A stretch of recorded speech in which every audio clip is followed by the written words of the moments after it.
Eagle TV नाजिंगा आज eagle TV जी team Mandvi जे में जरा एसवी कॉलेज जे मांडवी जे में जरा आज रही इन जगह ते आज फिरोज साहब जे प्रोग्राम के तहत आज पाण हिकिड़ो बच्चे के एजुकेशन कई रीते हासिल करणु खपे अने आप आगे जो पंहिंजो भविष्य इनके सुधार लाइ करे पाण करो कयो खपे इन जे मथे आज पाण फिरोज साहब पंहिंजी ते तमाम शिक्षक के साथ एक्सपर्ट के साथ पाण खे इन जो वर्ण अने कई रीते शिक्षक के साथ मुलाकात करनी याको मळे शिक्षक की मुलाकात इन जी ओळखाण माने इन जी ग्रेजुएसी पंहिंजी माने तमाम आज तमाम ईगल टीवी की पूरी टीम के अने पाण खे इल्म हासिल करणु कई रीते करणु खपे अने इन जा केतला फ़ायदा ये तमाम फ़ायदा पाण खे आज फिरोज साहब जे माध्यम थी आज पाण खे बताववा थींदो।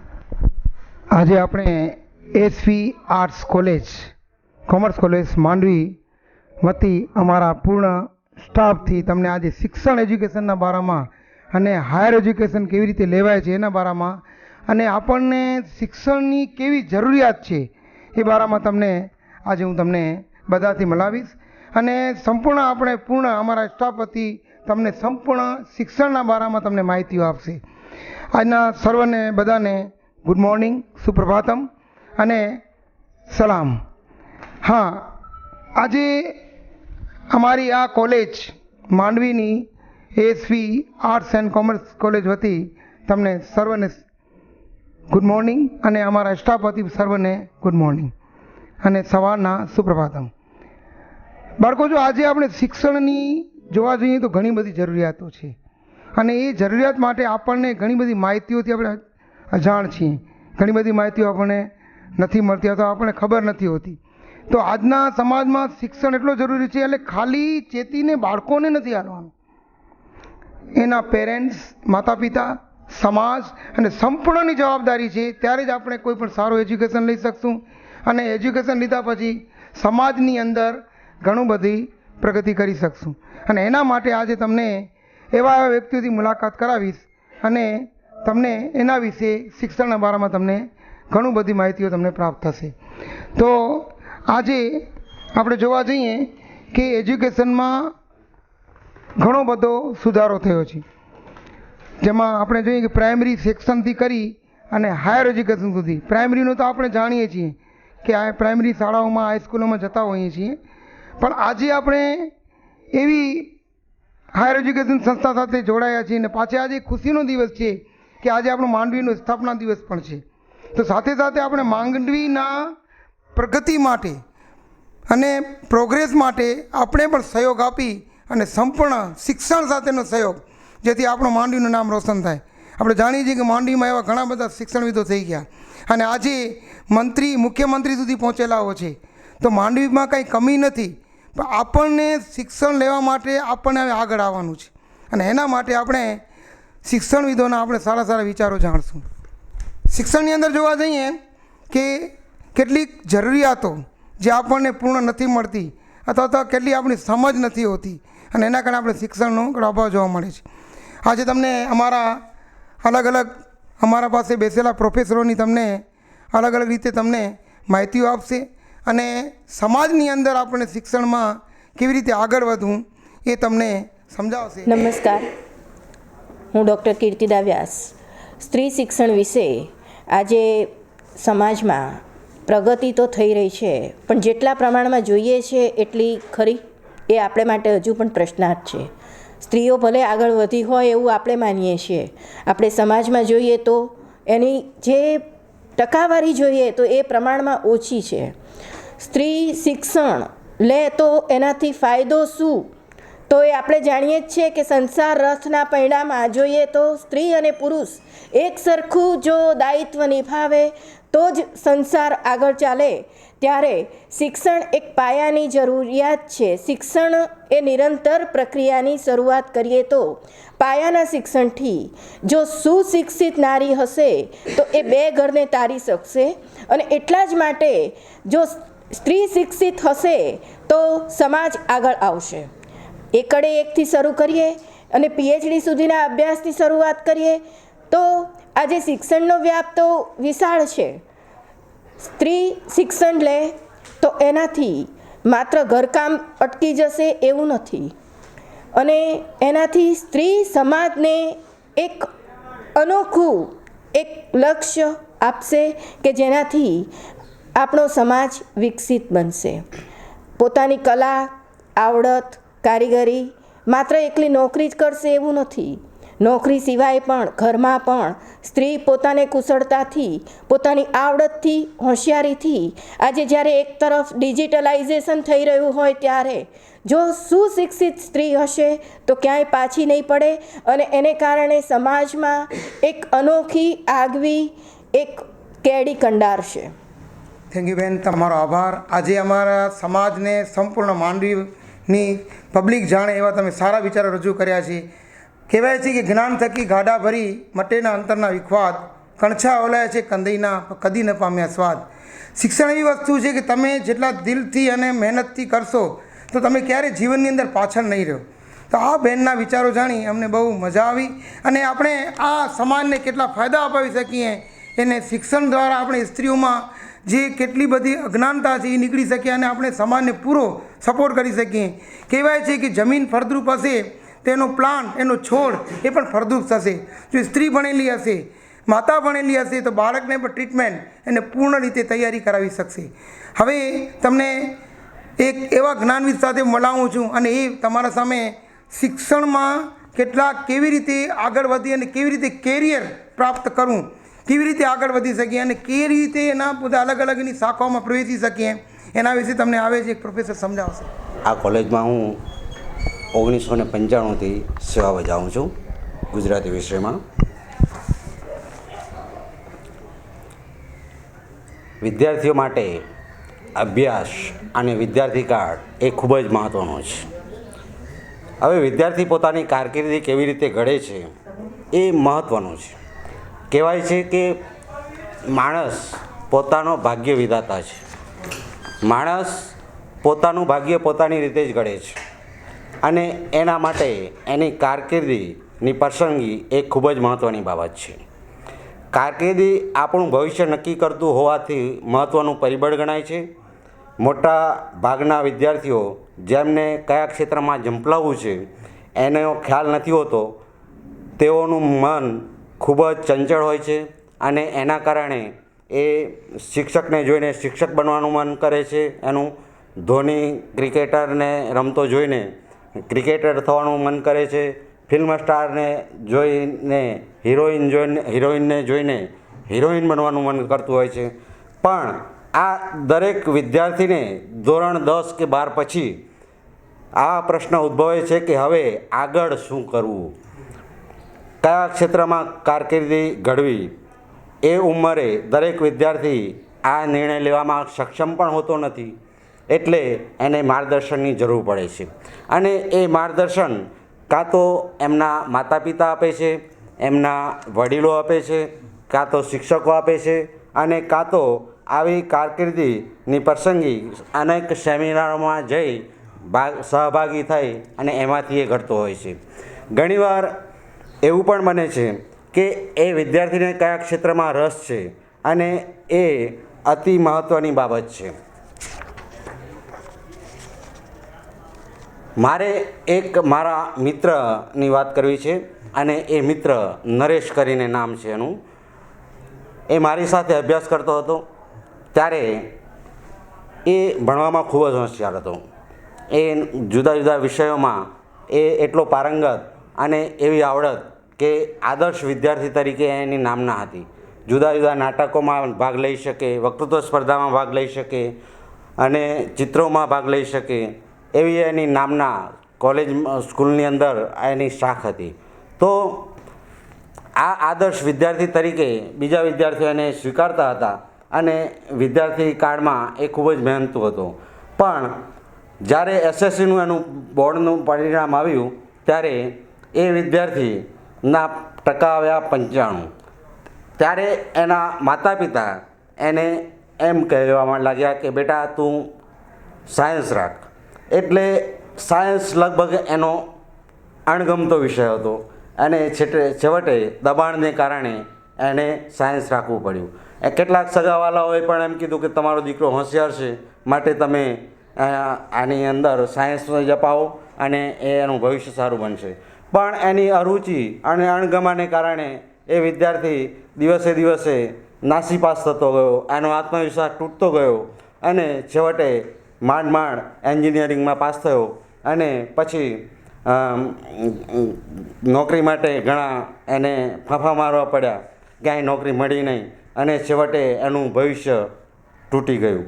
જો એ વિદ્યાર્થીને એના માતા પિતા દ્વારા, એના શિક્ષકો દ્વારા, કંઈક કારકિર્દી માર્ગદર્શકો દ્વારા યોગ્ય રીતે માર્ગદર્શન મળ્યું હોત અને એને યોગ્ય ફેકલ્ટીમાં પ્રવેશ મળ્યો હોત તો એ આજે કેટલો ખુશ હોત અને કેટલો સુખી હોત એ આપણે જાણી શકીએ છીએ. વિદ્યાર્થી મિત્રો, તમે તમારી કારકિર્દી તમારી ક્ષમતા અને શોખ મુજબ જ કરજો, જેથી આવા બીજા નરેશ ન બની શકીએ આપણે. ખાસ યાદ રાખો કે દરેક ક્ષેત્રમાં દરેક તકો રહેલી જ છે, પણ તે મેળવવા માટે નંબર 1 પર આપણે હોવા જોઈએ. તે ક્ષેત્રમાં માહેર આપણે હોવા જોઈએ. કારકિર્દીની પસંદગી કરતી વખતે જાતને નીચે મુજબ પ્રશ્નો પૂછવા: 1. મને કયા ક્ષેત્રમાં રસ છે? 2. મને કયું કાર્ય કરવું ગમે છે? 3. મારું લક્ષ્ય શું છે? 4. મને કયો વિષય પસંદ છે? અને 5. મારામાં કઈ વિશેષતા છે? આ 5 પ્રશ્નો તમને તમારી કારકિર્દીની સાચી દિશા બતાવશે જ અને દોરી જશે. કારકિર્દી અંગે આછેરી ઝલક નીચે મુજબ બતાવવામાં આવી છે, જેમાં ધોરણ 10 પછી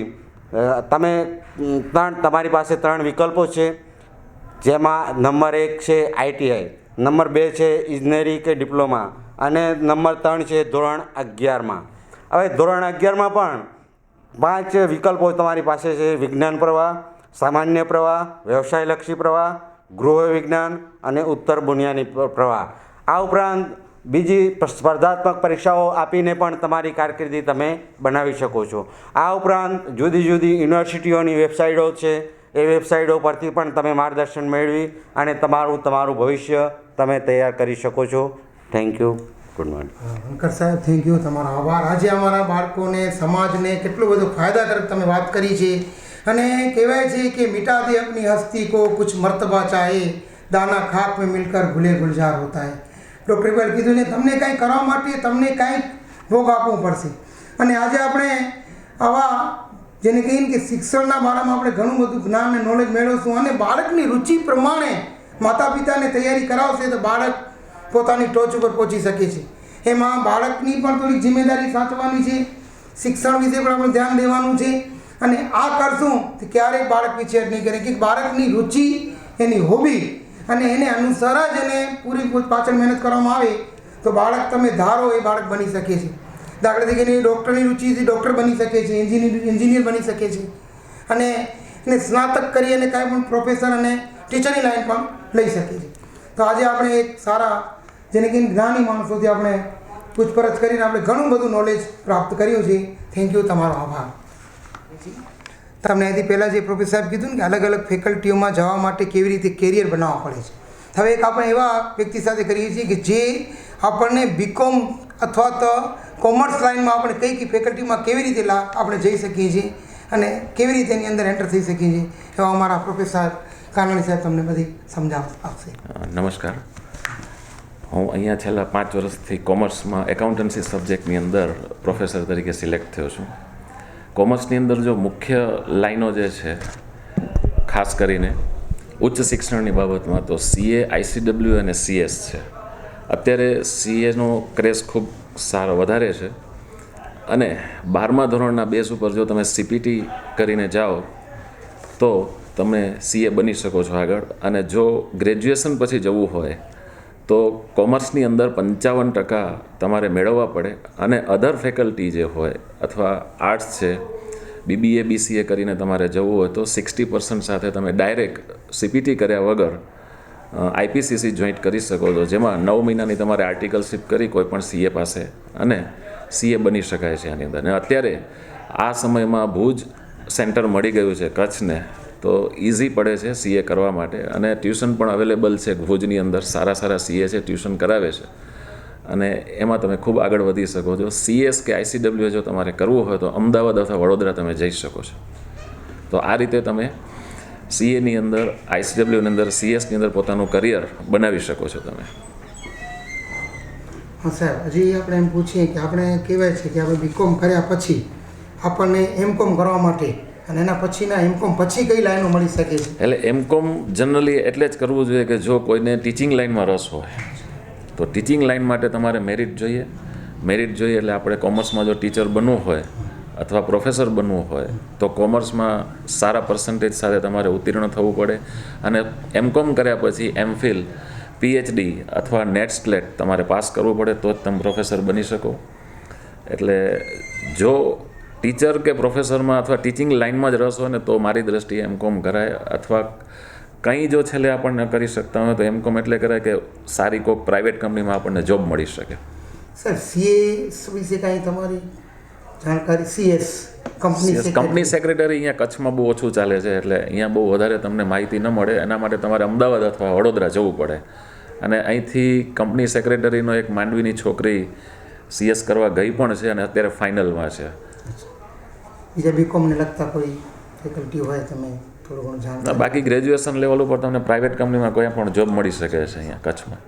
સારો, તમારો આભાર. બહુ સરસ Thank you very આપણને much. માહિતી મળી અને સાહેબે આપણે ઘણું બધું સમજાવ્યું અને એમને હંમેશા સહકાર મળતો રહે, એમને સાથ મળતો રહે. આપણે પૂર્ણ એમને સાથ સહકાર લેતા રહીશું. અને આજે એસવી કોલેજમાં 5 વર્ષથી સારામાં સારી સેવા બજાવી રહ્યા છે. આ કાનાણી સાહેબ અમારા ખાસ ફ્રેન્ડ પણ છે. તો તમારો આભાર સાહેબ. અમને આ સમાજને અને પૂર્ણ તમે માંડવીના દરેક વ્યક્તિઓને પૂરેપૂરો તમે સહકાર આપ્યો અને તમે એને પૂરેપૂરી માહિતી આપો છો તે મને તમારો આભાર. છતાંય પણ કંઈ પણ તકલીફ હોય તો મને મળી શકે છે ગમે તે. હાલો, આપણે આજે આપણા એવા જ્ઞાનવિદ જેને કહીએ કે doctor C Patel, SV commerce કોલેજના અર્થશાસ્ત્રના પ્રખર જેને કહીએ જાણકાર એવા શિક્ષણવિદ સાથે મુલાકાત કરાવું છું અને એ તમને આજે કચ્છમાં શિક્ષણ અને બીજા જિલ્લાઓમાં શિક્ષણની કમ્પેરિટી સમજાવશે કે ભાઈ આપણે કચ્છમાં શિક્ષણમાં પાછળ કેમ છે અને કચ્છમાં શું પ્રોબ્લેમ ના એના કારણે આપણે પાછળ રહી ગયા છે. તો એના બારામાં કચ્છ અને બીજા જે ડિસ્ટ્રિક્ટ છે એના વિશે મને કમ્પેર કરીને સમજાવો સાહેબ આ કેવી રીતે આપણે શિક્ષણમાં પાછળ છે. નમસ્કાર, હું ડૉક્ટર સી પટેલ, મુખ્ય વિષય અર્થશાસ્ત્ર, set SV arts and commerce college. બહુ સરસ પ્રશ્ન છે સાહેબ તમારો. કચ્છ આમ તો બધાને ખબર જ છે કે ભાઈ ભારતની અંદર ક્ષેત્રફળની દ્રષ્ટિએ સૌથી મોટો જિલ્લો એ કચ્છ જિલ્લો છે. અને આજે એક શિક્ષણની ચર્ચા અને શિક્ષણના ટૉપિક ઉપર જ જ્યારે મને પૂછ્યું છે તો હું એક અર્થશાસ્ત્રીય વિચારો અહીંયા રજૂ કરું તો ગુજરાતમાં બીજા બધા જિલ્લાની કમ્પેરિઝનમાં કચ્છમાં શિક્ષણનું પ્રમાણ ઓછું કેમ છે? તો શરૂઆતમાં આપણે જો કહું તો છેલ્લા દસકામાં આમ આપણે જોવા જઈએ તો દસકા પહેલાં જે પરિસ્થિતિ હતી અલગ છે, પણ છેલ્લા દસકામાં કચ્છમાં ઓવરઓલ રીતે જોઈએ તો બધા તરફથી, વાલીઓ તરફથી, વિદ્યાર્થીઓ તરફથી અને અહીંના કચ્છના આગેવાનો તરફથી પણ શિક્ષણમાં વધારો થાય અને સરકાર તરફથી પણ એવા પ્રયત્નો કર્યા છે અને એનું આપણે આંકડાકીય જો મૂલ્યાંકન કરીએ તો એના પરિણામો પણ આપણે જોઈ શકીએ છીએ. પરંતુ વાસ્તવિક પરિસ્થિતિ એમ છે કે બીજા જિલ્લાઓની કમ્પેરિઝનમાં કચ્છમાં હજુ પણ શિક્ષણ આપણે એને કહીશું થોડુંક નબળું છે યા ઓછું છે અને એમાં પણ વિસંગતતા છે. એવું નથી કે કચ્છ આખા જિલ્લામાં શિક્ષણ ઓછું છે. અહીંયા જો આંકડાકીય હું જો ચર્ચા કરું તો દાખલા તરીકે આદિપુર એ પણ આપણે કચ્છનું જ એક વિસ્તાર છે. તો હવે આદિપુરની તમે કમ્પેરિઝન કરશો તો આદિપુરમાં અત્યારે એટલી સરસ શૈક્ષણિક સંસ્થાઓ પણ છે, એવા સારા કોર્સ પણ ત્યાં ચલાવવામાં આવે છે અને બાળકો રોજગારલક્ષી પણ સરસ બને છે. જ્યારે આ જ કચ્છમાં આપણે રાપર, અબડાસા યા નલિયાથી આગળનો જે પણ પટ્ટો છે ત્યાં આપણે જોઈશું તો ત્યાં ઘણું શિક્ષણ નબળું છે એમ આપણે કહીશું. હવે મુખ્ય કારણ કચ્છમાં શિક્ષણ ઓછું છે યા તો નબળું છે બીજા જિલ્લાઓની કમ્પેરિઝનમાં, એનું પહેલું છે એક આપણો ભૌગોલિક વિસ્તાર સાહેબ.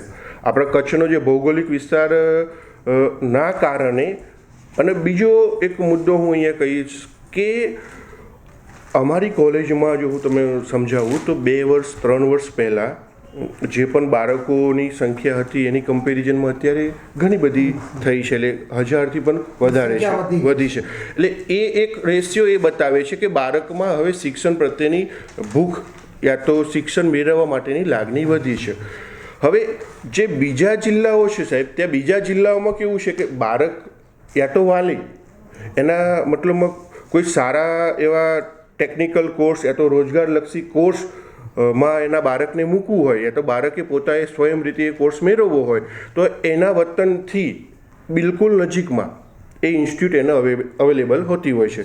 જ્યારે આપણે કચ્છમાં જોઈશું સાહેબ તો માત્ર 2-3 જગ્યાને બાદ કરતાં ઓવરઓલ રીતે શૈક્ષણિક સંકુલોનો અભાવ છે. હું મારી દ્રષ્ટિએ જો કહું તો આપણે આજે જ્યાં માંડવી બેઠા છીએ, હવે માંડવીમાંથી તમને કોઈ પૂછે કે પશ્ચિમ દિશામાં નજીકમાં કોલેજ કઈ, તો આપણે અહીંયા આ દિશામાં કહીશું તો કનકપુર, યા તો આમ જઈશું તો છેક નારાયણ સરોવર યા તો કોટેશ્વર સુધી ધોરણ 12 પછી એટલે ઉચ્ચ લેવલનું શિક્ષણ પ્રાપ્ત કરવા માટે આપણે ત્યાં શૈક્ષણિક સંકુલનો અભાવ છે યા તો નથી. તો અમારે ત્યાં આજે પણ હું આજે ચર્ચામાં પણ એ મુદ્દો આવરી લઈશ કે નલિયા અને નલિયાથી પણ આગળ ડુમડા કોઠારાની દીકરીઓ સવારે 5 વાગે ત્યાંથી નીકળે છે અને અહીંયા માંડવી કોલેજમાં આવે છે, અને જ્યારે એમને રિટર્ન વતનમાં પાછું જવું એમના ઘરે તો બપોરે 1:30-2 વાગ્યાની બસ પકડે છે અને રિટર્ન પાછા ઘરે એમના ત્યાં 3 યા તો 3:30 વાગે પહોંચતા હોય છે.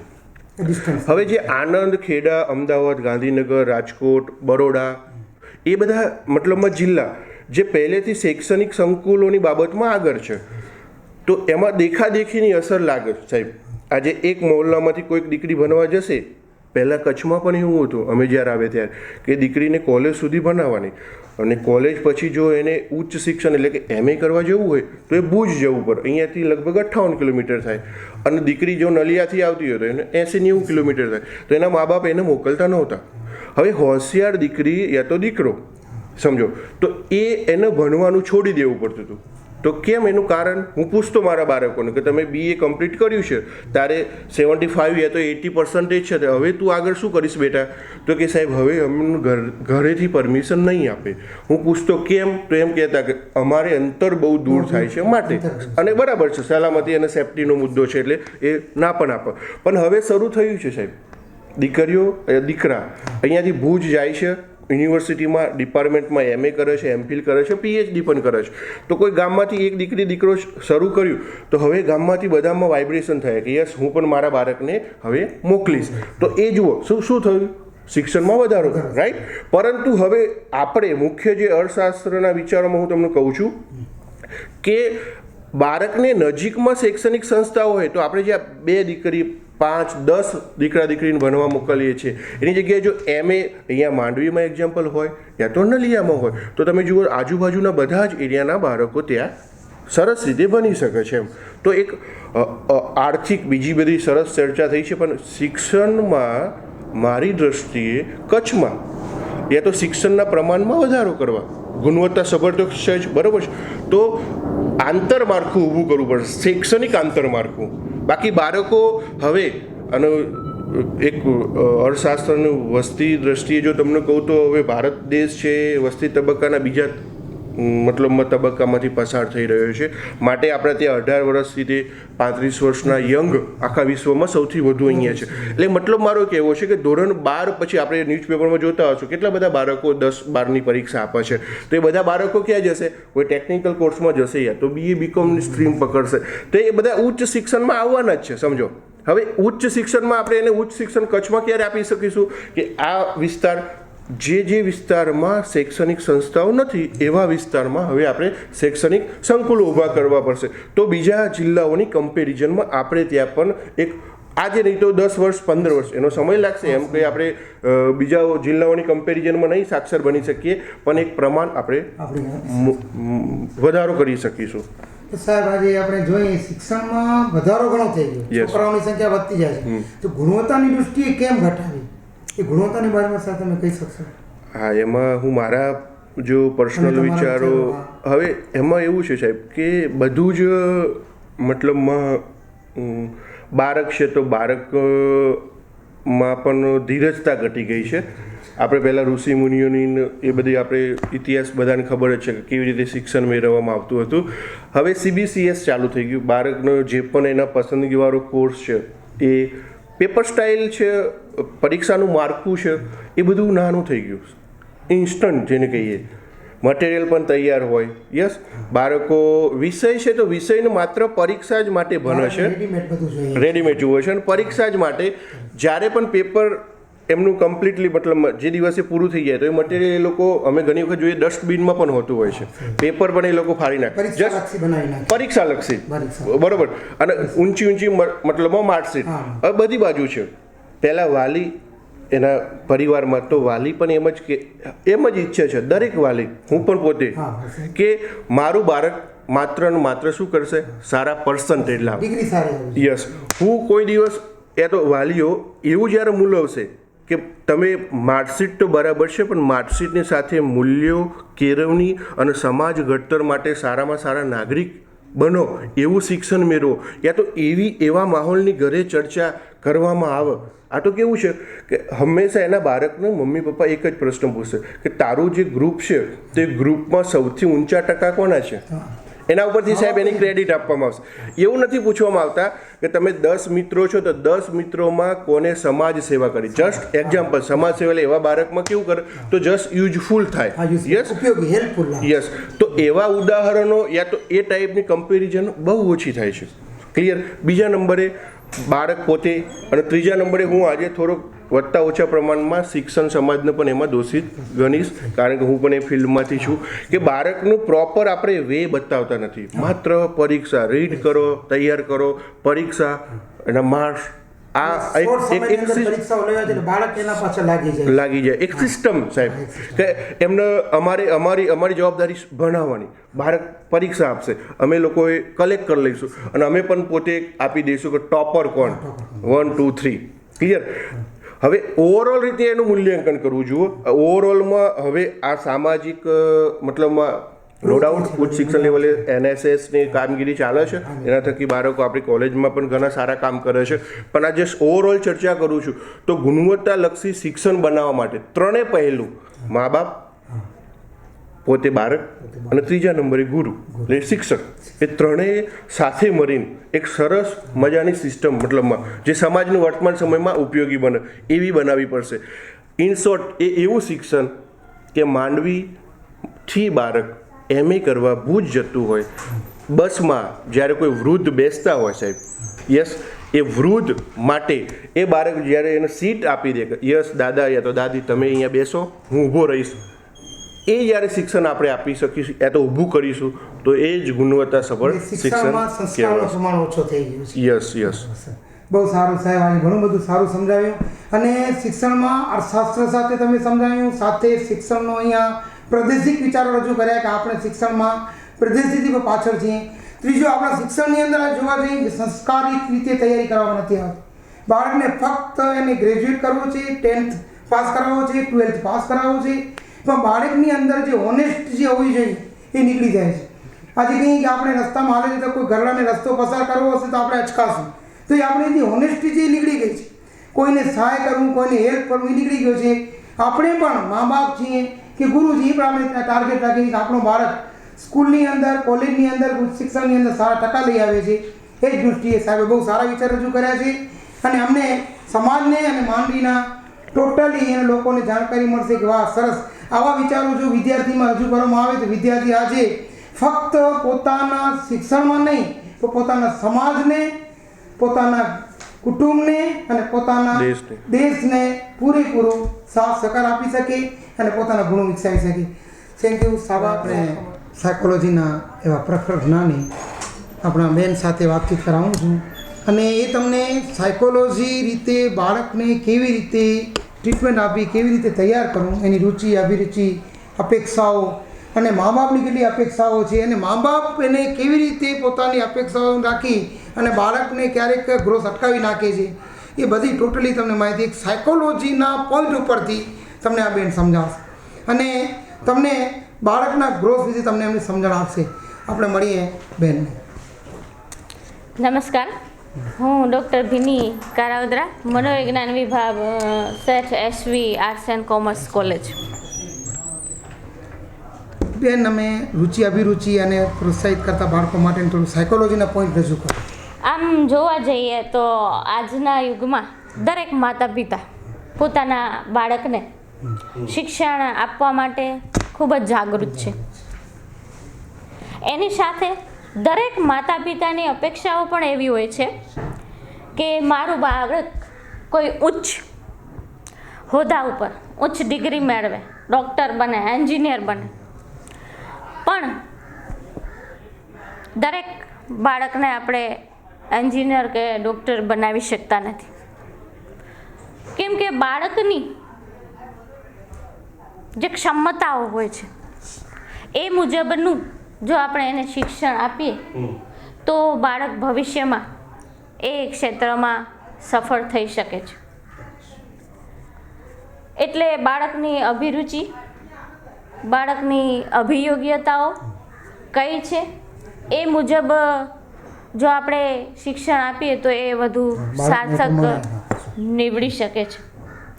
બીજું, શિક્ષણની સાથે બાળકને ઇતર પ્રવૃત્તિઓ, રમતગમત, ગીત સંગીત, કરાટે વગેરે, યોગા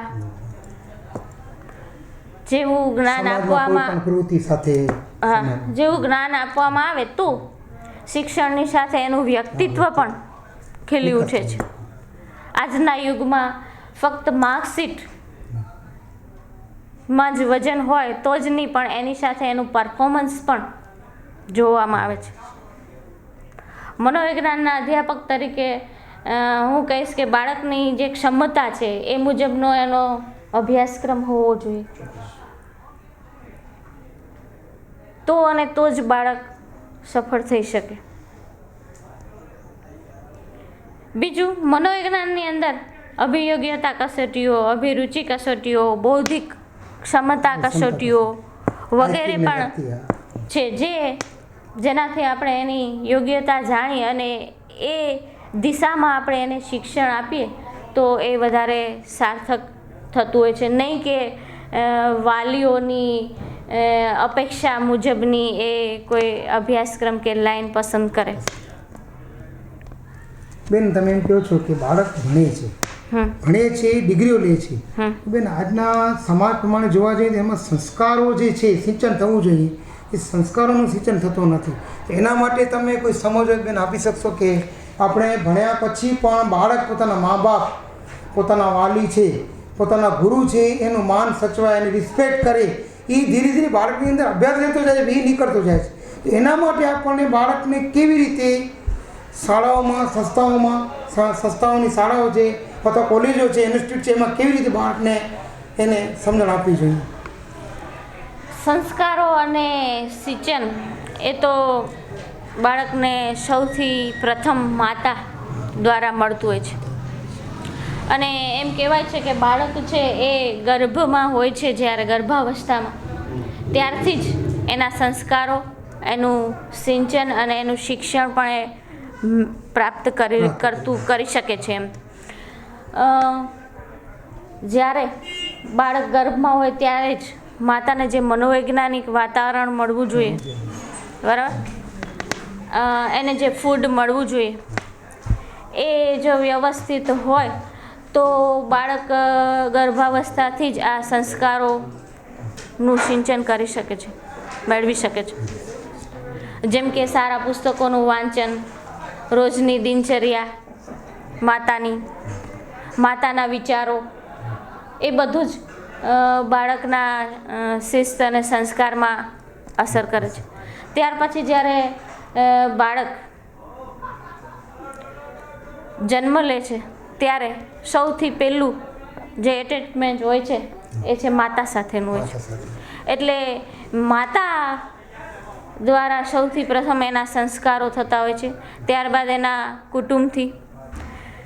જેવું બાળક 5-7 વર્ષનું થાય છે ત્યારે એનું સમોવડિયું જૂથ, એ સમોવડિયું જૂથ પણ બાળકના વિકાસમાં ખૂબ મહત્ત્વનો ફાળો ભજવતું હોય છે.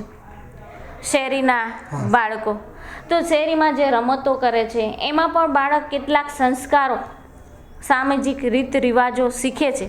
રમતોના નીતિ નિયમો વગેરે એ શીખી શકે છે. એટલે બાળકનું સમોવડિયું જૂથ કેવું છે એ પણ એના સંસ્કારો માટે ખૂબ મહત્ત્વનું પુરવાર થાય છે.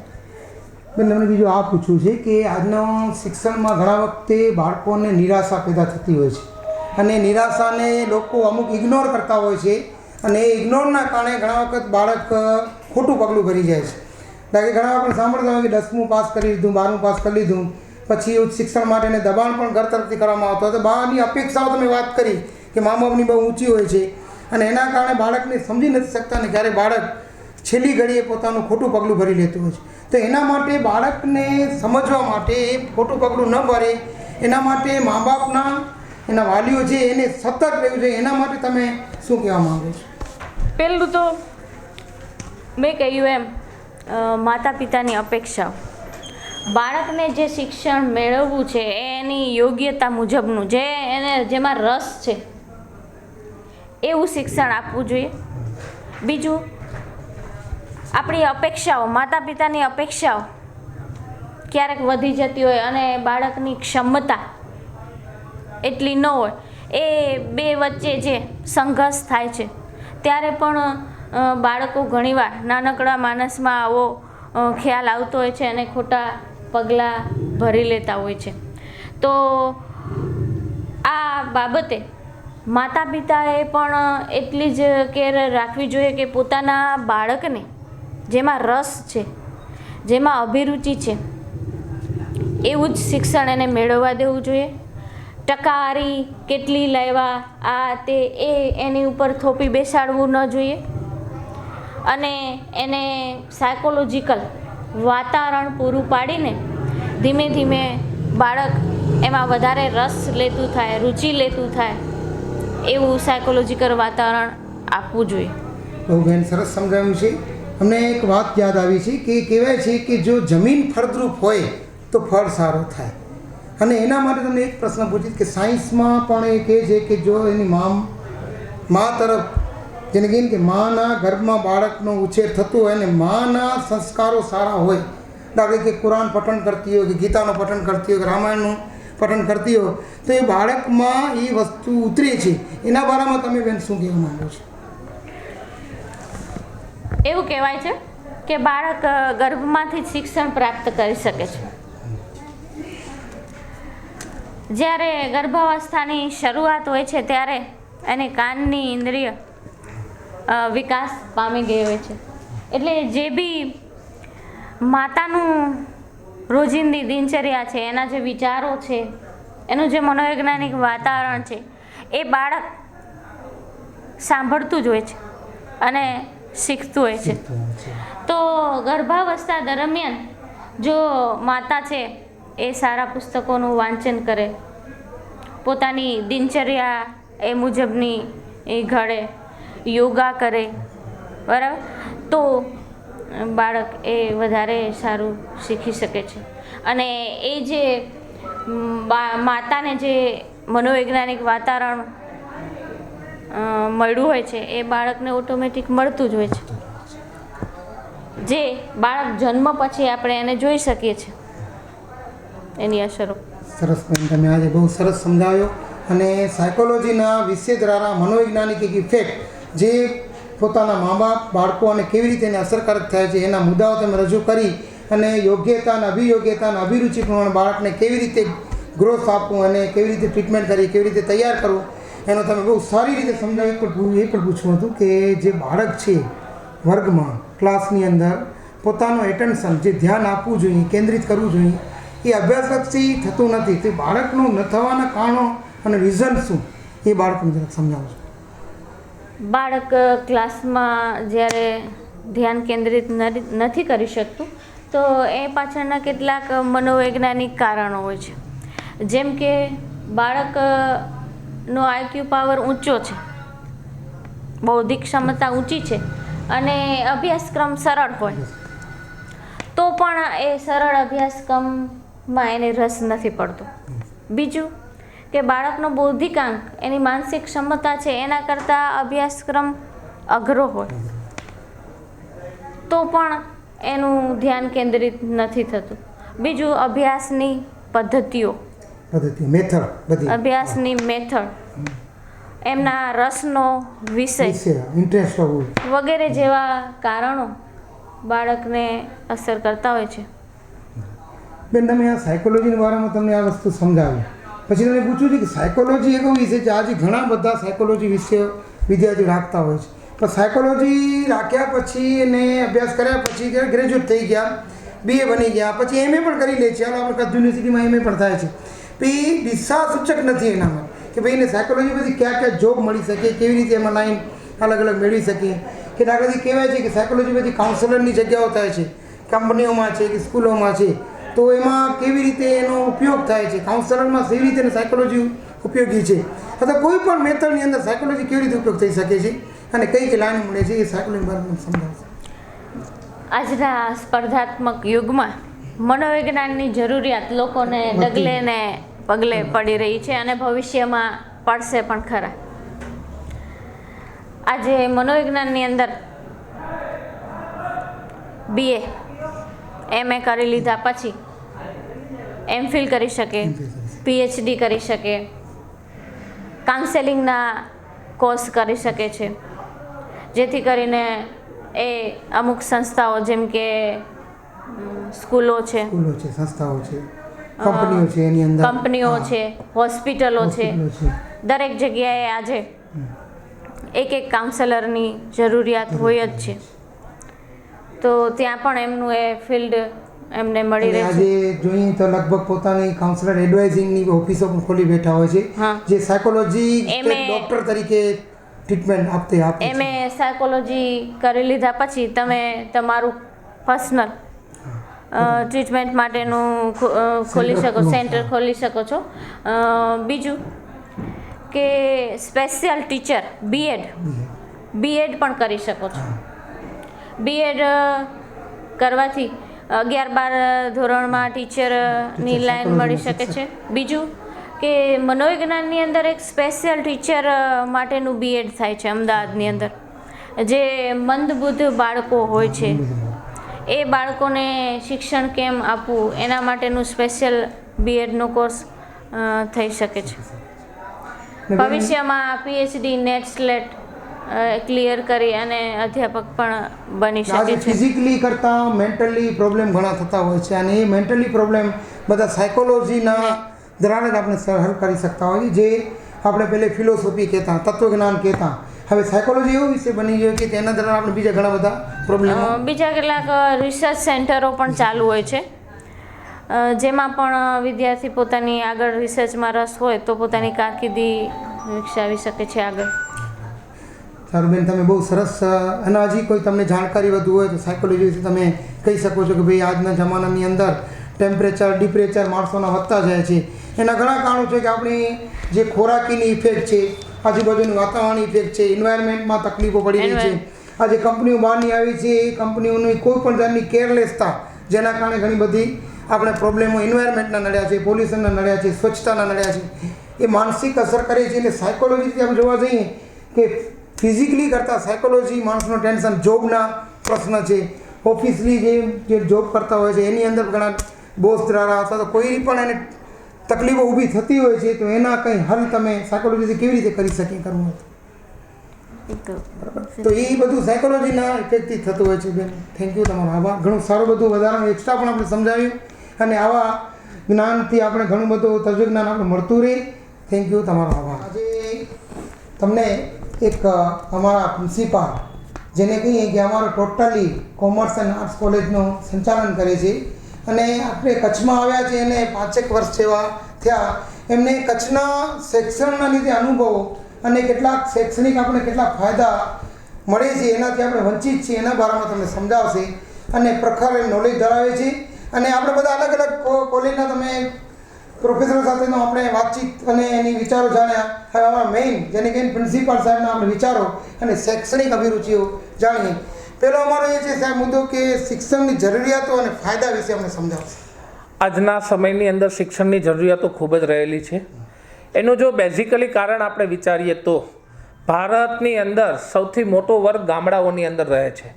આજે બીજા વિશ્વના જેટલા દેશો છે ત્યાં શિક્ષણનું પ્રમાણ ખૂબ ઊંચું છે, જ્યારે ભારતની અંદર ગામડાઓની અંદર હવેના સમયની અંદર શિક્ષણની એક ભૂખ જાગી છે.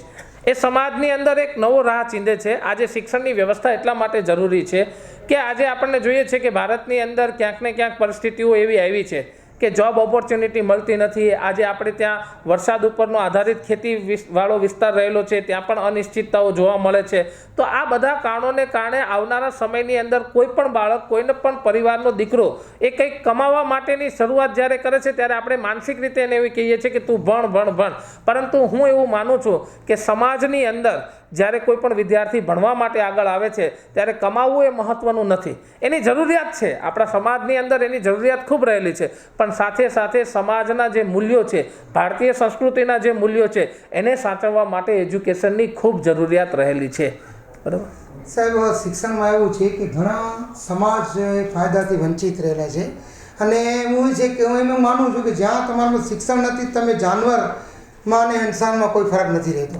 તો સમાજની અંદર ઘણું એવું બને છે કે આપણે સમાજમાં શિક્ષણ લેતા પહેલાં આપણે વધુ આધાર આપણા સમાજના માતા પિતા, સમાજના લોકો, મોભી લોકો ઉપર અને શૈક્ષણિક સંસ્થાઓ પર આધાર રહે છે.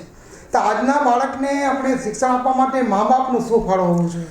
સૌથી પહેલાં તો ભારતની અંદર જ્યારે આપણે વાત કરીએ છીએ ત્યારે આપણે બધા જોઈએ છીએ કે ઘણા મા બાપે પોતાને મજૂરી કરીને પણ દીકરાઓને આગળ લઈ ગયા છે.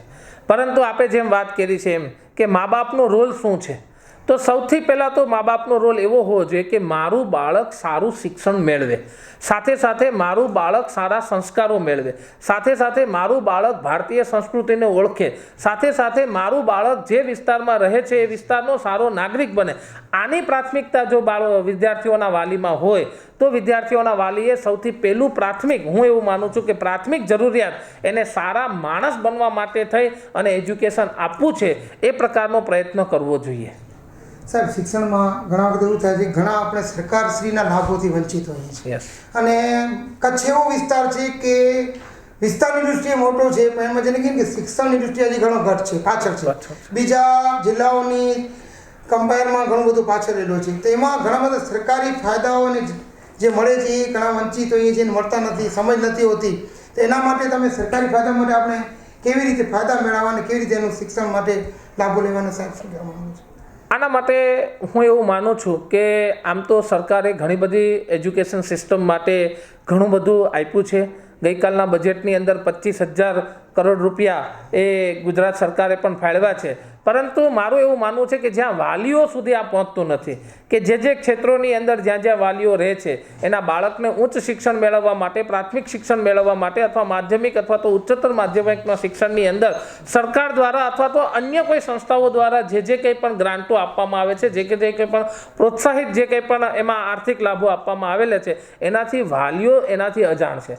તો મારું એવું માનવું છે કે ક્યાંક ને ક્યાંક શિક્ષણની અંદર એવું પરિબળ આપણે ઊભું કરવું જોઈએ કે જ્યાં વાલીઓ સુધી આ મેટરને પહોંચાડવી જોઈએ, વાલીઓ એનાથી જાગૃત થાય. કેમ કે બાળક છે એને વધારે આની અવેરનેસ હોતી નથી, પરંતુ એના વાલીઓ જ્યારે આ તરફ આગળ આવશે તો એમાં ક્યાંક ને ક્યાંક આપણને પણ ફાયદો થશે. તો વાલીઓ તરફ આ તરફ પણ જાગૃતતા મેળવે એવી મારી ખાસ લાગણી રહેલી છે. સાહેબ, શિક્ષણ લેવા માટે ઘણા લોકો એવું બનતું હોય છે કે પહેલાંના શિક્ષણમાં અને આજના શિક્ષણમાં એમ કહે છે કે થોડુંક ફેર આવી ગઈ છે, સંખ્યાઓ વધતી જાય છે, કોલેજોમાં પણ સંખ્યા વધતી જાય છે, પણ જે એની કેટેગરી હોવી જોઈએ, બાળક BA કરી લીધું પણ જેને જેનામાં આવડત હોવી જોઈએ એ આવડતનો અભાવ દેખાય છે. હવે એવું બને કે દાખલા તરીકે BA થયેલું છે કે MA થયેલો છે, તમે એને કોઈક કહો ભાઈ તું આ મુદ્દાઓ પર વિશેષ ચર્ચા કર કે લખવાનું છે, તો એ બધી વિદ્યાર્થીઓમાં કમી જોવા મળે છે. તો એના માટે આપણે જે ઇન્સ્ટિટ્યૂટો છે, સંસ્થાઓ છે, એ બાળકને પ્રાઇમરી સેક્શનથી જ હું તો કહું છું બાળકને કેવી રીતે તેને ગ્રોથ આપવું જોઈએ, એની પ્રગતિ માટે શું કરવું જોઈએ અને એના કેવી રીતે એની માટે તૈયારી કરવી જોઈએ. સાહેબ, તમે એના વિશે શું વિચાર રજૂ કરી? આ પ્રશ્ન તમારો છે એ સાહેબ મૂલ્ય નિષ્ઠી ઉપર વાત કરેલી છે, મૂલ્ય શિક્ષણની વાત કરેલી છે. હું એવું માનું છું આપે જે વાત કરી છે કે બાળક જ્યારે ભણવાની શરૂઆત કરે છે ને ત્યારે એના પાયાની અંદર મૂલ્યો રહેલા હોવા જોઈએ. આજે આપણે શરૂઆતથી જ બાળકને એવું કહીએ છીએ કે તું ડૉક્ટર બન, તું એન્જિનિયર બન, તું ફલાણા બન, તું આ રીતેની વ્યવસ્થાની અંદર આગળ બન. એની જગ્યાએ આપણે બાળકને એવું શીખવાડવાની જરૂર છે કે તું સૌથી પહેલાં એક સારો નાગરિક બન.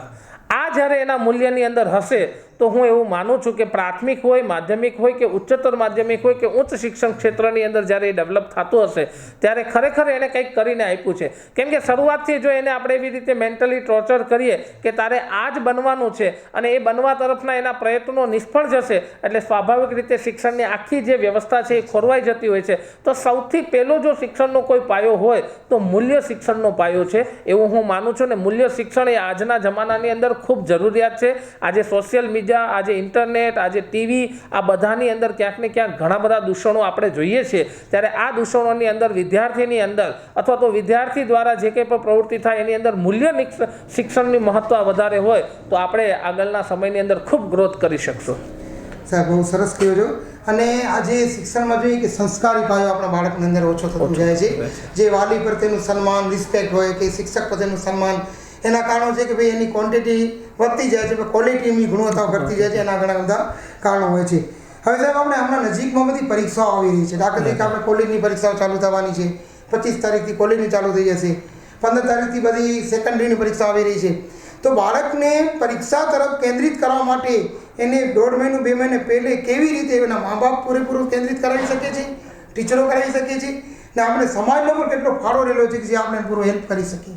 સાહેબ આપણે જે વાત કરી છે એ પ્રમાણે હું એવું માનું છું કે બાળકને પરીક્ષાની જ્યારે સમય નજીક હોય ત્યારે સૌથી વધારે ટેન્શન એના મા બાપ લેતા હોય છે કે મારો દીકરો વાંચે, મારો દીકરો ખૂબ આમાં તૈયારી કરે અને કંઈક સારા માર્ક્સ લઈને આવે. પણ હું એવું માનું છું કે આ બધાની અંદર ક્યાંક ને ક્યાંક પૂરા સમાજ, શિક્ષક સમાજ સાથે સાથે પૂરો સમાજ સાથે સાથે એના મા બાપ સાથે સાથે એનું કુટુંબ, સમસ્ત પરિવારનો પણ એને ક્યાંક ને ક્યાંક પ્રોત્સાહન આપવું જોઈએ. એનું કારણ હું તમને કહું છું કે બાળક જ્યારે એક પરીક્ષા આપવા જતો હોય ત્યારે ખરેખર એક ડિપ્રેશનની અંદર એ પોતાનું વર્ક કરતો હોય છે કે મારું પેપર કેવું જશે. તો હું એવું માનું છું કે એવા સમયગાળા દરમિયાન વિદ્યાર્થીઓને સતત મોટિવેટ કરતો રહેવો જોઈએ કે તું ચિંતા ન કર, તારું પેપર ખરેખર સારું જ જશે. તું જે ક્ષેત્રમાં વાંચી રહ્યો છે અથવા તો તું જે કંઈ પણ સાયન્સ હોય, વિજ્ઞાન હોય અથવા તો ગણિત હોય અથવા તો અન્ય કોઈ સબ્જેક્ટો હોય એની અંદર તારું વાંચન ખરેખર ખૂબ સારું છે. એના માટે ક્યારેક ક્યારેક એમના માતા પિતાએ પણ સમય કાઢી અને થોડા પ્રશ્નોની તરીફ પણ કરવી જોઈએ અને એને મોટિવેટ પણ કરવો જોઈએ, જેનાથી એ બાળકની અંદર એક આત્મવિશ્વાસ વધશે અને પરીક્ષા દરમિયાન એ પોતાનું સંપૂર્ણ ધ્યાન એમાં આપી અને સારી પરીક્ષા દેવાનો પ્રયત્ન કરશે. તો હું એવું માનું છું કે છેલ્લા સમય દરમિયાન એને ખૂબ મોટિવેટ કરવો જોઈએ, એને પૂરતી ઊંઘ આપવી જોઈએ. ટીવી જેવા અને ઇન્ટરનેટ જેવા દૂષણોથી એને થોડાક સમય માટે દૂર રાખવા માટે પણ વાલીઓએ પ્રયત્ન કરવો જોઈએ અને હંમેશા માટે એને કંઈક ને કંઈક પ્રોત્સાહિત થાય એવા પ્રયત્નો ઘરની અંદર થતા રહેવા જોઈએ એવું મારું આજના સમયમાં આ માંગ રહેલી છે. સરસ સાહેબ, બહુ સરસ સમજાવો છો. અને આજે કેવું છે કે ઘણા બાળકો 10th અને 12th પછી વચ્ચેથી અર્ધ શિક્ષણ લઈને મૂકી દે છે. એના તમે શું કહેવા માંગો છો? કયા પ્રસંગ એવો હોય છે કે જેના કારણે બાળકો વચ્ચેથી મૂકી દેતા હોય છે? સાહેબ આજના જમાનાની અંદર કોર્પોરેટ યુગની શરૂઆતો થઈ ગઈ છે અને મેં જ્યાં સુધી અનુભવ્યું છે ત્યાં સુધી કોર્પોરેટ જગત અથવા તો જે કંઈ પણ નાના મોટા ધંધાદારીઓના દીકરા દીકરીઓ જે છે એને લગભગ 10મા 12મા પછી ઉચ્ચ શિક્ષણ ક્ષેત્રે જવા માંગતા નથી અથવા એ જવા માંગતા હોય તો એના વાલીઓ એમને એ ધંધા ઉપર બેસાડવાનો પ્રયત્ન કરતા હોય છે. તો સૌથી મોટું પ્રશ્ન અત્યારે આ છે. બીજું કે ઘણી વખત ભારતની અંદર જે ગરીબી રેખા નીચે જીવતા મા બાપો છે એને એમ થાય કે મારું બાળક 10મું ધોરણ ભણી લીધું છે, હવે આને ભણવાની જરૂર નથી અને ક્યાંક ને ક્યાંક નાની મોટી મજૂરી પ્રકારના કામગીરી કરાવી અને પોતાના ઘરનું ગુજરાન ચલાવી શકે એ પ્રકારની વ્યવસ્થામાં એને ગોઠવી દેતા હોય છે. તો આ એક બહુ મોટું પરિબળ છે. અને રહી વાત વધારે પડતા ઉચ્ચ શિક્ષણની અંદર વિદ્યાર્થીઓ નથી આવતા એનું કારણ એ છે કે ક્યાંક ને ક્યાંક આગળના જતાં ઉચ્ચ શિક્ષણ પ્રત્યેની એની જે સમજણ હોવી જોઈએ એ બહુ ઓછી હોય છે. એના માટેના સરકારના પ્રયત્નો છે, અમારા પણ અહીંયા કચ્છ લેવલે પણ પ્રયત્નો સતત ને સતત ચાલુ રહ્યા છે, કચ્છ યુનિવર્સિટીના પણ પ્રયત્નો સતત ને સતત ચાલુ રહેલા છે. તો એ પ્રકારે એક આગળ જતાં જાગૃતિ આવવાની શક્યતાઓ આમાં પણ થોડી ઘણી દેખાઈ રહી છે. સાહેબ તમે અહીંયા કચ્છ આવ્યા અને કચ્છનું શિક્ષણ અને તમે જ્યાં અભ્યાસ કર્યો ત્યાંના શિક્ષણમાં ડિફરન્સ જોવા મળે છે. તો કચ્છના શિક્ષણમાં કેમ એનો ડિફરન્સ કે કચ્છના લોકોમાં શિક્ષણમાં જે નોલેજ, જે જ્ઞાન હોવું જોઈએ એ ઘણું ઓછું. હું સમજી ગઈ કે ઇન્સ્ટિટ્યૂટનો અભાવ છે અથવા તો પ્રાદેશિક વાતાવરણ ટાઈપનું છે અથવા તો કોઈ પણ શિક્ષણ લેવા માટે દૂર જવા માટે કચ્છ જિલ્લો બધા ગુજરાતના જિલ્લાઓ કરતાં દૂર પડે છે. તો એના માટે આપણે શું પ્રયત્ન કરવો જોઈએ કે ચાલો આપણે આગળ શિક્ષણ લઈએ અને સારું શિક્ષણ. તમને કેવા અનુભવ અહીંયા મળ્યા કોલેજ વિશે તમે સાહેબ અનુભવ કહેજો? મારો અભ્યાસક્રમ આમ તો બરોડા અને સૌરાષ્ટ્ર યુનિવર્સિટી રાજકોટની અંદર થયેલો છે. બંનેની અંદર કચ્છના અને રાજકોટ અને બરોડા વચ્ચેનો જો ડિફરન્સ આપણે જોઈએ તો એક વાઇલ્ડ એજ્યુકેશન સિસ્ટમ એ બંને સિટીની અંદર જોવા મળે છે. કચ્છની અંદર 2008ની અંદર જ્યારે મારે SRK institute of management and computer education સાપેડાની અંદર પ્રિન્સિપાલ તરીકે આવવાનું થયું ત્યારે કચ્છ યુનિવર્સિટીની એસ્ટાબ્લિશ શરૂઆત થયેલી હતી. આપ જાણો છો એમ ભૂકંપ પછી કચ્છની અંદર ઇન્ફ્રાસ્ટ્રક્ચર ડેવલપમેન્ટ ખૂબ થયું છે અને કચ્છની અંદર પણ અત્યારે પણ શિક્ષણની એક ભૂખ ખરેખર ખૂબ અતિરેક પ્રમાણમાં જાગી છે. પણ આપણે જ્યારે વાત કરી છે ત્યારે શિક્ષણના પાયાની અંદર કચ્છ એ એશિયાનો સૌથી મોટો જિલ્લો છે. ક્યાંક ને ક્યાંક આવડા મોટા જિલ્લાની અંદર શિક્ષણની અંદર અને થોડોક ક્યાંક ને ક્યાંક એજ્યુકેશનની અંદર થોડોક પછાત ગણાતો હતો. હું એમ નથી કહેતો કે અત્યારે છે. આજે શિક્ષણની અંદર ખૂબ સારી રીતે કામગીરી કરી રહ્યું છે કચ્છ જિલ્લો. કચ્છ યુનિવર્સિટી આવ્યા પછી કચ્છની અંદર ખૂબ સારા ઉચ્ચ શિક્ષણ ક્ષેત્રે ખૂબ સારું પ્રદાન થયેલું છે. પણ પહેલાંના સમયની અંદર કદાચ હું માનું કે મોટો વિસ્તાર હતો, ક્યાંક ને ક્યાંક શિક્ષણની અવ્યવસ્થાઓ હતી. બીજું કચ્છ પ્રત્યેની પહેલાંના જે જૂના જમાનાની અંદર એક નેગેટિવિટી પણ હતી કે કોઈ અધિકારીને જ્યારે સજા આપવામાં આવતી તો કચ્છમાં મૂકવામાં આવતા હતા. તો એના કારણે પણ ક્યાંક ને ક્યાંક પરિબળો એવા હતા કે શિક્ષણની અંદર જે જાગૃતતા આવવી જોઈએ એ જાગૃતતા ત્યારે નહોતી. 2008ની અંદર પણ મેં જોયું હતું. પણ 2008થી 2016 સતત 8 વર્ષની અંદર શિક્ષણની અંદર સંપૂર્ણ ગ્રોથ એક સતત મને જોવા મળી રહ્યો છે અને હું ચોક્કસપણે કહી શકું છું કે આવનારા સમયની અંદર કચ્છ એક એજ્યુકેશન હબ તરીકે કદાચ ગુજરાતની અંદર વિકાસ પામી શકશે એવું મને લાગી રહ્યું છે. સારું છે. કચ્છના ભૂકંપ પછીનો એરિયા એટલો ડેવલપ થયો છે, ઘણી બધી કંપનીઓ આવી ગઈ, શિક્ષણની ઇન્ડસ્ટ્રી પણ ઘણી બધી આવી ગઈ અને જોબ માટે પણ ઘણી તકો ખુલી ગઈ. આમ તો કહેવાય છે કે રાજકોટ જેવું જ આજે જોબનો વધુ પ્રમાણ અહીંયા કચ્છની અંદર બહારના લોકો પણ અહીંયા આવવા લાગ્યા છે. તો એ બધું થયા પછી પણ આપણે શિક્ષણનો પ્રવાહ વધારવા માટે હું એક બાળકના નાના બાળકથી તમને પ્રોગ્રેસ કરવું હોય તો બાળકને પહેલેથી તમે શિક્ષણ પ્રાઇમરીમાં નાખો છો. આજે એક વસ્તુ એ હતી કે એક તરફ બધી દાખલ વિધિ છે. દાખલ કેવું કે દાખલા કે ઇંગ્લિશ મીડિયમ ઇંગ્લિશ મીડિયમમાં નાખી દે છે, ગુજરાત નાખી દે છે. પણ આપણે ખરેખર બાળકની રુચિ, એનો કેવો પ્રભાવ છે એ પ્રમાણે નાખવું જોઈએ. અને એ કહેવા માગું છું કે બાળકને બચપનથી એને કેવી રીતે તૈયાર કરવું એના વિચારોમાં સાહેબ તમે કંઈ કહેતા હો તો કહેતા. સાહેબ એમાં એવું છે કે આજે એક અંગ્રેજી માધ્યમ તરફનો દોર ભારતની અંદર ખૂબ વધી રહ્યો છે. વિશ્વના ઘણા બધા દેશો એવા છે જેની અંદર માતૃભાષાને ખૂબ મહત્ત્વ આપવામાં આવેલું છે. આપણે ત્યાં અંગ્રેજી માધ્યમની દોડ છે ને હોવી પણ જોઈએ. પણ હું એવું માનું છું કે માતૃભાષાના શિક્ષણનું મહત્ત્વ વધારે છે. કેમ કે બાળકની અંદર જ્યારે જન્મે ત્યારથી માતૃભાષાના ગુણો આવતા હોય છે અને ધીમે ધીમે પછી અન્ય ભાષાનો મરોલ એના ઉપર નાખી દેવાનો પ્રયત્ન જે થતો હોય છે એના કારણે ક્યાંક ને ક્યાંક બાળક છે એ ટેન્શન અનુભવે છે અથવા તો બાળકની જે રુચિઓ છે એ વ્યક્ત કરી શકતા નથી. તો સૌથી પહેલાં તો મારી આજના આપણા ઇન્ટરવ્યૂમાં સર્વ વાલીઓને વિનંતી છે કે જે માતૃભાષા છે એ માતૃભાષાની અંદર તમારા બાળકોને ભણાવો. સાથે સાથે અંગ્રેજીની જરૂરિયાત છે. હું ના નથી કહેતો. આજના આ વિકસિત દેશની અંદર, આજે આ વિકસિત મહાસત્તાની અંદર જ્યારે આપણે પ્રવેશ કરી રહ્યા છીએ ત્યારે ખરેખર અંગ્રેજીની ખૂબ જરૂરિયાત છે. પરંતુ એક સબ્જેક્ટ તરીકે એને ધીમે ધીમે ડેવલપ કરો. પરંતુ એની જરૂરિયાત માતૃભાષાની અંદર છે. બાળકે જ્યારે નાનું હોય ત્યારે માતૃભાષાની અંદર જ એના મમ્મી પપ્પા સાથે વાત કરતા હોય છે અને પછી જ્યારે શિક્ષણ મેળવવા માટે ઇંગ્લિશ મીડિયમની અંદર જતો હોય ત્યારે ઘણા બધા શબ્દોમાં પણ ફેરફાર આવતા હોય અને બાળકને ક્યાંક ને ક્યાંક એના પ્રત્યે અરુચિ થતી હોય છે. બીજું, ઘરની અંદર વાતાવરણ ગુજરાતી મીડિયમનું હોય, સ્કૂલની અંદર ઇંગ્લિશ મીડિયમનું હોય તો ક્યાંક આવા પણ ડિફરન્સને કારણે બાળક ઘણી વખત એને પહોંચતી કરી શકતો નથી. તો આવા કારણોસર મારી ખાસ વિનંતી છે કે માતૃભાષાની અંદર શિક્ષણ આપીએ, મૂલ્ય શિક્ષણને ભાર આપી અને વાલીઓ એ બાળકને શિક્ષણ તરફનું આગેવાની કરાવડાવે, આગળ લઈ આવે એવી મારી આજના દિવસે વાત છે. સાહેબ, અને કહેવાય છે કે મધર ટંગ્સ આપણે અહીંયા જોવા જઈએ તો કચ્છની ભાષા છે, ગુજરાતી ભાષા, એને પણ હવે મંજૂરી આપી દીધી છે. કચ્છ ભાષાને પણ એક નવી ભાષા તરીકે એની લિપિ પણ આવી ગઈ છે. કદાચ આવનારા સમયની અંદર કચ્છના જે દૂર લેવલના જે ગામડાઓ છે એની અંદર પણ કદાચ સિંધી સંસ્કૃતિ સાથે જોડાયેલું છે અને એની ભાષાને લીધે કચ્છી ભાષા વધુ બોલાય છે. અને કચ્છી ભાષા વધુ બોલાય અને લોકો ઇંગ્લિશ મીડિયમમાં મૂકે છે એટલે બાળક પૂરો ક્રિએટ નથી કરી શકતો. સાચી વાત. હા સાહેબ, બહુ સરસ માર્ગદર્શન નાના બાળકો માટે આપ્યો અને એજ્યુકેશન માટે આપ્યો. અને સાથે સાથે કહું છું કે આજનો ઘણો બધું બને છે. કચ્છ યુનિવર્સિટી આપણા પાસે આવી ગઈ પણ કચ્છ યુનિવર્સિટીની અંદર કયા કોર્સ થાય છે એ હજી ઘણાને નોલેજ નથી. કે એ લોકો એમ સમજે ખાલી BA થાય છે કે BCom થાય છે, એને સાયન્સના કોઈ કોર્સો થતા હોય પણ એના કોઈ અથવા બીજા અધર કોર્સ થતા હોય. સાહેબ, એના વિશે તમને કોઈ માહિતી હોય? 2000 આમ તો 3થી જ કચ્છ યુનિવર્સિટીની શરૂઆતો થઈ ગઈ હતી. શરૂઆતમાં કચ્છ યુનિવર્સિટીનું પોતાનું અલાયદી બિલ્ડિંગ નહોતું એટલે ત્યાં ભુજની અંદર બીજી એક સરકારી વસાહતની અંદર શરૂઆતમાં કચ્છ યુનિવર્સિટીએ પોતાનું કાર્ય શરૂઆત કરેલી હતી. ત્યાર પછી કચ્છની અંદર 2008ની અંદર નવા બિલ્ડિંગોની શરૂઆતો થઈ. આજે કચ્છ યુનિવર્સિટીની અંદર જુદા જુદા પીજી લેવલના માસ્ટર ડિગ્રીના ઘણા બધા ડિપાર્ટમેન્ટો ચાલે છે. આજે ઘણી વખત વિદ્યાર્થીઓને ગ્રેજ્યુએશનમાં આવ્યા પછી એવું હોય છે, ગ્રેજ્યુએશન કર્યા પછી કે હવે શું કરવું, ત્યારે ઘણા વિદ્યાર્થીઓને પીજી ડિપાર્ટમેન્ટ શું છે એની ખબર હોતી નથી. અમે અમારી કોલેજની અંદર વિદ્યાર્થીઓને જ્યારે ગ્રેજ્યુએશનના વર્ષની અંદર હોઈએ છીએ ને ત્યારે જ અમે એને કહીએ છીએ કે ભાઈ MA ઇકોનોમિક્સ છે, MA ગુજરાતી છે, MA સાયકોલોજી છે, અથવા તો અન્ય MSW છે, MPA છે, MLW છે, આવા અભ્યાસક્રમો કચ્છ યુનિવર્સિટીની અંદર થઈ રહ્યા છે.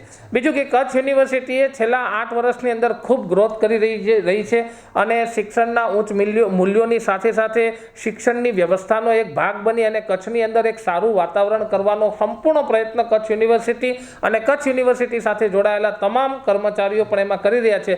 કચ્છ યુનિવર્સિટીની જ્યારે આપણે વાત કરી છે ત્યારે 2008ની અંદર થોડા નાના ડિપાર્ટમેન્ટો હતા. આજે MBA જેવા ડિપાર્ટમેન્ટો છે, MSc IT જેવા ડિપાર્ટમેન્ટો છે, MLW, MSW, આ બધા ડિપાર્ટમેન્ટોની હું એટલા માટે વાત કરું છું કે અહીંયા જોબ ઓપોર્ચ્યુનિટી વધારે છે. તો આવા ડિપાર્ટમેન્ટો ખાસ કરીને એન્વાયરમેન્ટ ડિપાર્ટમેન્ટ છે, જીઓલોજી ડિપાર્ટમેન્ટ છે, કેમેસ્ટ્રી ડિપાર્ટમેન્ટ છે, આવા બધા ડિપાર્ટમેન્ટની અંદર વિદ્યાર્થીઓ બહારના અને કચ્છના પણ ખૂબ સારી રીતે અભ્યાસ કરી રહ્યા છે. તો આ ડિપાર્ટમેન્ટની અંદર વિદ્યાર્થીઓ અભ્યાસ કરશે તો સ્વાભાવિક રીતે ઇન્ડસ્ટ્રીયલ એરિયા ડેવલપ થઈ રહ્યો છે અને એની અંદર એને જોબ ઓપોર્ચ્યુનિટી મળવાની છે. સરસ સર, બહુ સમજાવ્યું સર. એના સિવાય કચ્છમાં કોઈ ઓપન યુનિવર્સિટીને લગતા કોઈ કોર્સો કે ઓપન યુનિવર્સિટીની અંદર હું આ તકે આપણા ઇન્ટરવ્યૂની અંદર ખાસ એક વાત કરું છું કે કચ્છ યુનિવર્સિટીને લાવવામાં પણ ડૉક્ટર વખતસિંહ જાડેજાનો ખૂબ મોટો ફાળો રહેલો છે. આજે આપણી વચ્ચે નથી પણ એમને યાદ કરવા ખૂબ જરૂરી હતા. એમને કેન્દ્રની જે યુનિવર્સિટીઓ આવે છે એના માટે પણ કચ્છ માટે ખૂબ પ્રયત્ન કરેલો હતો. તો કચ્છની અંદર ઓપન યુનિવર્સિટીની વાત કરીએ તો ઓપન યુનિવર્સિટીની અંદર એટલું હું કહી શકું છું કે ડૉક્ટર બાબા સાહેબ આંબેડકર અને ઇગ્નોના બંનેના સેન્ટરો જુદી જુદી કોલેજોની અંદર આપેલા છે, યુનિવર્સિટીની અંદર પણ આપેલા છે. તો જે કંઈ વિદ્યાર્થીઓને નોકરી કરતાં જો કોઈ કોર્સ કરવા હોય તો જે કોલેજોની અંદર આના કેન્દ્રો આપેલા હોય ત્યાં મુલાકાત લે અને ત્યાંથી ઘણા બધા અભ્યાસક્રમોની અંદર એ એડમિશન લઈ શકતા હોઈએ છીએ. પરંતુ ઓપન યુનિવર્સિટી અહીંયા આપવી અઘરી પડી જાય કેમ કે એક ચાલુ યુનિવર્સિટી હોય એટલે સરકારને પણ ઓપન યુનિવર્સિટી કચ્છ જિલ્લાની અંદર આપવું અઘરું થતું હોય છે. પરંતુ આવા ઇગ્નોના અને બાબા સાહેબ આંબેડકર ઓપન યુનિવર્સિટીના કેન્દ્રો ચાલુ રહે એમાં પણ ઘણા બધા વિદ્યાર્થીઓ એડમિશન લઈ શકતા હોય છે. યુનિવર્સિટી રેગ્યુલર હોય એના સાથે કોર્સ કરી હોય તો બહુ સારું. અરે હું એવું માનું છું આજે વિદ્યાર્થીઓ છે એ એક્સટર્નલ તરફ વધારે ઝુકાવ કરી રહ્યા છે.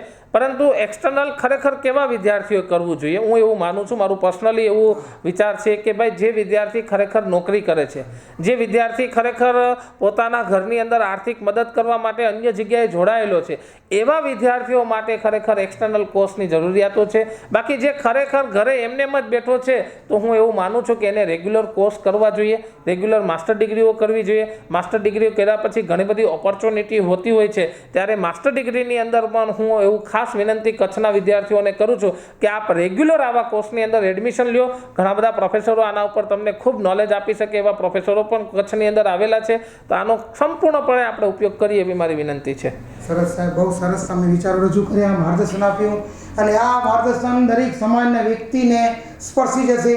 અને માંડવી આજે જોઈએ કે આજે માંડવીનો સ્થાપના દિવસ છે એટલે આજે આપણું એક આગવું ડગલું છે અને આ સરસ મજાના વિચારો અલગ અલગ આપણી સંસ્થાના જે આપણે SP કોલેજ આર્ટ્સના પ્રોફેસરોએ પણ વિચારો રજૂ કર્યા અને તમારા વિચારો બહુ સરસ રજૂ કર્યા. આ સમાજને ઉપયોગી બનશે. આભાર. થેન્ક યુ સાહેબ. Thank you.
Thank you.